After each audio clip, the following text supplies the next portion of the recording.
Push That Rock here with Simpson Math. Let's talk about linear functions, or just equations that describe lines in the Cartesian plane. So first, here we have a nice line going through the Cartesian plane. We have the x and y axis. I'm going by 1 on both axes. So every tick mark is 1 unit on both axes. And we have a green line here, and we want to describe it with an equation. What equation would describe all the points on this line? Well, lines have this key characteristic called slope, meaning that no matter where you start, if you start at one point on the line and you go to another point on the line, the rise and the run, the change in y divided by the change in x, is always the same value. So I'm going to pick a point on the line, go to another point on the line, and I'm going to pay attention to the change in y and the change in x, and I'm going to find the ratio and call that slope. So for instance, if I start here at this point and I go to here at that point, what is the change in y?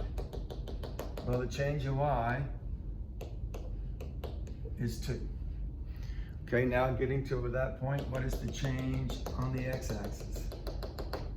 1, 2, 3, 4, 5, 6. So the change in x equals 6. Now, the viewer will notice something. I'm using a little triangle to represent change. I'm reading that change in y, change in x. The delta symbol in mathematics, that's delta from the Greek alphabet. In mathematics, we frequently use the little delta symbol to represent change. So the change in y was 2, the change in x was 6. Now I'm going to make a ratio. I'm going to call this the slope of the line. And I'm going to do change in y over change in x. That's going to be 2 over 6, which is 1/3. Notice that if I start somewhere else and go somewhere else, I will get the same ratio. So let's do another one. Let's start here again. Well, we can't see the difference there. I'll use red. That will clash badly. Let's use gold. I'll start here, and I will just go here. Well, notice now only changing in y is 1, and then my change in x is 3. So again, if I make the slope be the change in y over the change in x, that's going to be 1 over 3, which is equivalent to 2/6, which we reduced to 1/3. So the slope is always, anywhere you start on the line and anywhere you go, of course there have to be points you're sure that are on the line, but you will always get the same ratio when you do the change in y over the change in x. Now they call this change in y sometimes rise and the change in x run, because you're running along the x-axis, and here you're rising along the y-axis. Of course, sometimes you fall or you run to the left, and that changes the sign. We'll talk about that later. But right now, what I want to get is the equation of this line. And the equation of this line is going to be, y equals the slope. We frequently use the letter m for the slope. X plus b, we frequently use b for the y value when the input is 0. And the slope we just determined was 1/3. And then the y value when the x value is 0 is always where it crosses the y-axis, because this is where x is 0 and the y output is 1. So if I put 0 into this equation, I'll get y equals 1, because that 0 will take away the 1/3. Notice that if I put in 1, 2, 3 into the equation, what will I get? Let's test 3. Y equals 1/3 times 3 for the x. What will I get for the output y? Well, these 3's cancel, and so I get y equals 1 plus 1, which is 2. And sure enough, there's the point on the x-axis that's 2. So this is the point over 3 up 2. So this equation will describe all the points that are on the line. You put in any point on the line, you'll get a true statement. So if I put in 2 on this side and 3 on this side, I would get 2 equals 2. So that's how you find the linear equation of the line. This is called the slope-intercept form of the line, because we see the slope and we see the intercept. So maybe I should write that out. That's called the slope-intercept form of a linear equation. But if you have these key attributes for the line, you can write the equation. If you know the slope, which you just calculate rise over run, and you know the y-intercept, where it crosses the y-axis, you can write down the equation on the line. Okay, so let's look at another line and see if we can find the equation of this line. So the first thing I want to do is get that slope. Well, the slope, remember, is that rise, the change in y, over the run. How do you find the change in y? Well, you find the difference between two y values. You pick a couple of points, like say maybe this point and maybe this point, and these 2 points have coordinates. This one would be, we're going by ones on the axis, so this would be -1 to the left 1, and then up 1, 2, 3, 4. And this point would be to the left 1, 2, 3, and then up, let's see, there's 4, 5, 6, 7, 8. And to find the rise, you just go 8 minus 4. So you take the second y minus the first y, where I'm calling this the second point that I labeled, and this the first point that I labeled. So the y subscript 2 just means whichever one I arbitrarily labeled the second point, and y subscript 1 is just the y coordinate of whichever point I arbitrarily labeled first. Now, I'm going to find the run, which is how far over here. Well, that's clearly 2. Well, how did we get 2? We went -1, the x, wait, I'm going in the wrong order. Wait, if I did this 8 first, I have to do this -3 first. Sorry, bad mistake. Okay, so I'm going to take this -3 minus this -1. So I'm going to go x of 2 minus x of 1. Now let's plug in and see how that works. So if I plug in the 8 minus 4 in the numerator and the -3 minus the -1, then in the top I get 4, and in the denominator I also get I get -3 plus 1 because of the double negative. So notice this was 1, 2, 3, 4 down. So the rise was 4.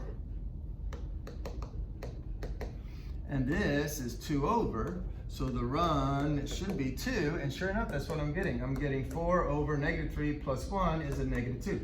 But this one's a negative. See how it's sloping down? Whenever it's sloping down instead of up like this last one. This last one was sloping up, so it had a positive slope. This one's sloping down, so therefore it has a negative slope, and that's what we're getting. We're getting a slope of -2. And then we can see where it crosses. It clearly crosses at 2. So this linear equation right here for this line is y equals -2x. And that negative slope means it's sloping down, plus 2. That +2 means crosses the y-axis at +2. Let's look at another problem. We'll read the problem first, then I'll scroll up. I need to pay better attention to whether or not y'all can see the screen. Okay.